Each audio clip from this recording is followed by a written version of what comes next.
Hello everyone, welcome to the webinar. Today we're gonna learn about what is Bitcoin and other features of Bitcoin. So at first,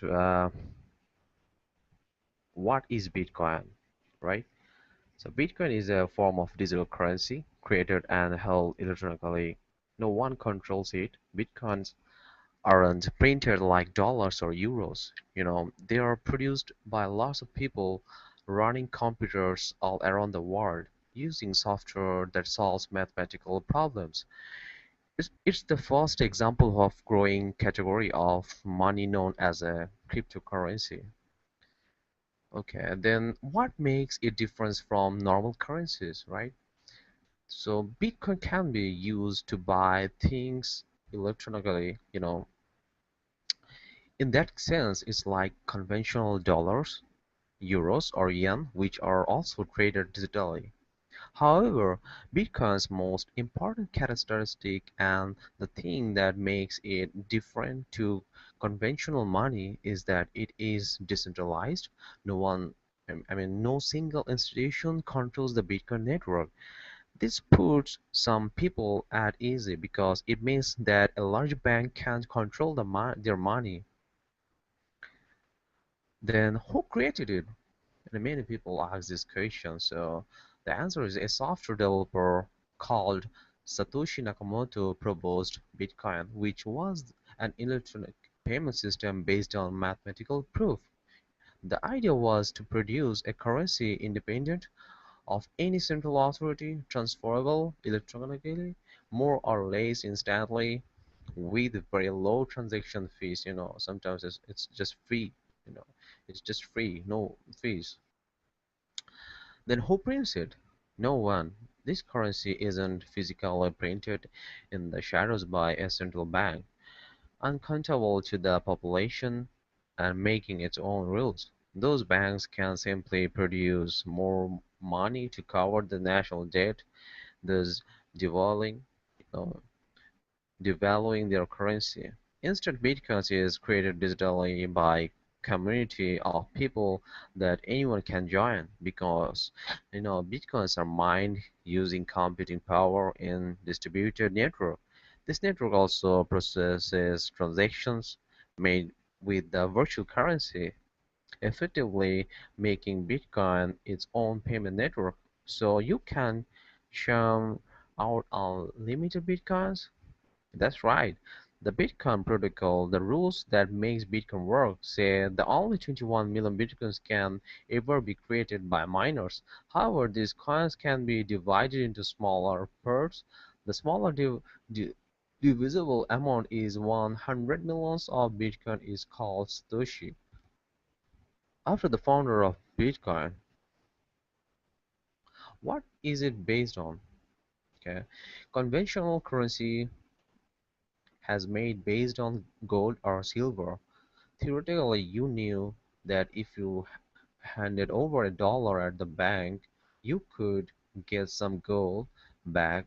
Although this didn't actually work in practice, but Bitcoin isn't based on gold, it's based on mathematics. Around the world, people are using software programs that follow a mathematical formula to produce Bitcoin. The mathematical formula is freely available so that anyone can check it. The software is also open source, meaning that anyone can look at it to make sure that it does what it's supposed to. What are what are its characteristics? Bitcoin has several important features that set it apart from normal fiat currencies. Number one, it's decentralized. The Bitcoin network isn't controlled by one central authority. Every machine that miners Bitcoin and processes transactions make makes up a part of the network, and the machines work together. That means that the theory one central authority can tinker with monetary policy and cause a meltdown or simply decide to make people's bitcoins away from them, as the Central European Bank decided to do in Cyprus in early 2013. And if some part of the network goes off for some reason the money keeps on flowing. It's easy to set up. Number two, it's easy to set up. Conventional bank make you jump to hoops hoops simply to open a bank account. Setting up merchant accounts for payment is another, task. Based by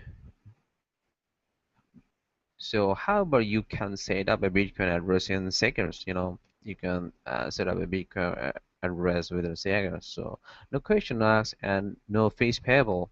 But when you go to create an account in your bank, you need some money to create a bank account.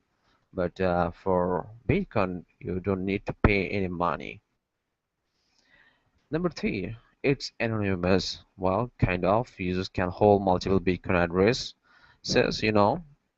and they aren't linked to names, addresses, or another other personally identifying information.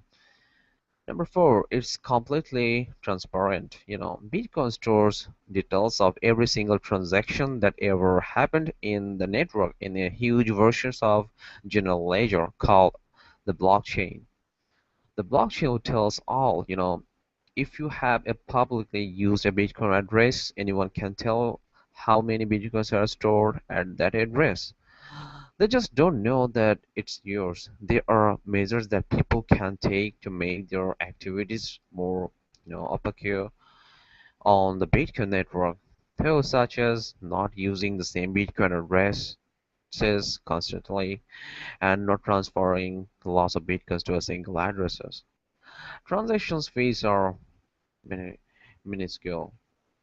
You know, you, you your bank may charge you a $10 fee for international transfer, but Bitcoin doesn't. You don't need to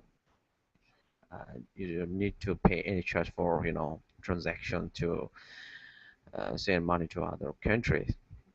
Number six, it's fast.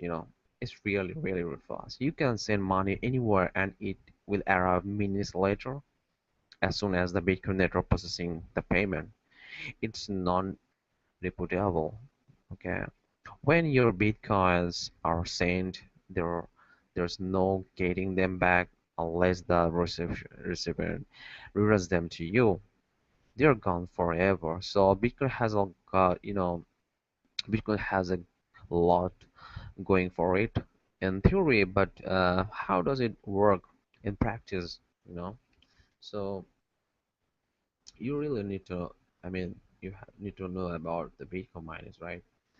So now I'm gonna talk about how Bitcoin mining works. You know, in additional fiat money system, government simply print more money when they need it to. But in Bitcoin, money isn't printed at all. It's discovered. It is discovered. Companies around the world mine for coins by competing with each other. So how does mining happen? Now, people are say, you know people are sending bitcoins to each other over the Bitcoin network all the time, but unless someone keep a record of all these transactions, no one would be able to keep track of who had paid that. The Bitcoin network deals with this by collecting all of the transactions made during a set period into a list called a block. It's a miner's job to confirm those transactions and write them into general ledger, then making a hash of it. The general ledger is a long list of blocks known as the blockchain. It can be used to explore any transaction made between any Bitcoin addresses at any point on the network. Whenever a new block of transactions is created, it is added to the blockchain, creating an increasingly lengthy, list of all transactions that ever took place on the Bitcoin network. A constantly updated copy of the block is given to everyone who participates, so that they know what is going on. But general ledger has to be trusted, and all of this is held digitally. How can we be sure that the blockchain stays intact and never tampered with? This is where the miners come in. When a block of transactions is created, miners put it through a process. They take the information in the block and apply a mathematical formula to it, turning it on into something else. The something else is a far shorter, seemingly random sequences, of letters and numbers known as a hash. This hash is stored along with the block at the end of the blockchain.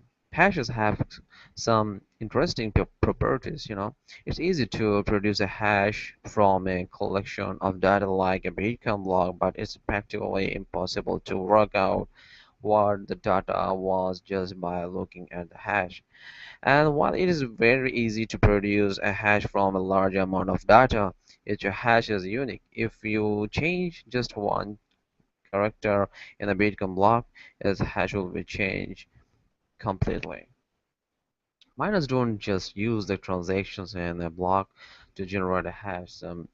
Some other pieces of data are used too. One of these pieces of the data is the hash of the last block stored in the blockchain because each block's hash produced using the hash of the blocks before it.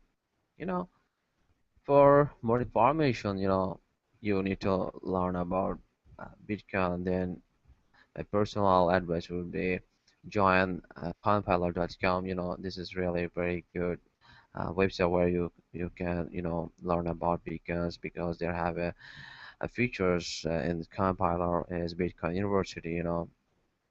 Uh, on this university, you can learn about Bitcoins. How a Bitcoin works and others.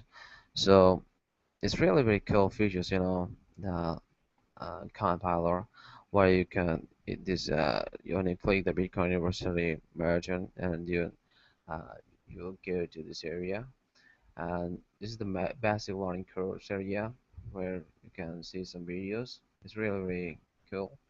And if you already know about some basic, if you have already basic ideas about Bitcoin, then go to the advanced learning course. And the cool part is it's free. You don't need to pay any money for the Bitcoin and other cryptocurrency course to learn about Bitcoin. And another cool features, it's really cool features have that is you can earn lots of Bitcoins from Compiler by promoting Compiler affiliate features.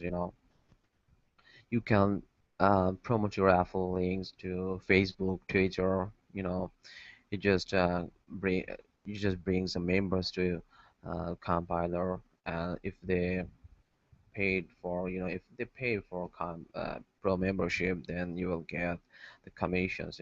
It's a 20 to 50 80% commissions. It's huge. So it's really cool features.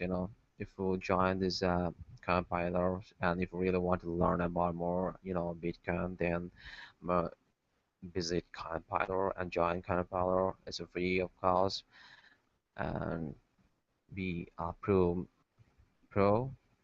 That's it. Thanks a lot for watching this webinar, and we'll learn more about our next webinar. Thanks a lot. Take care. Bye bye.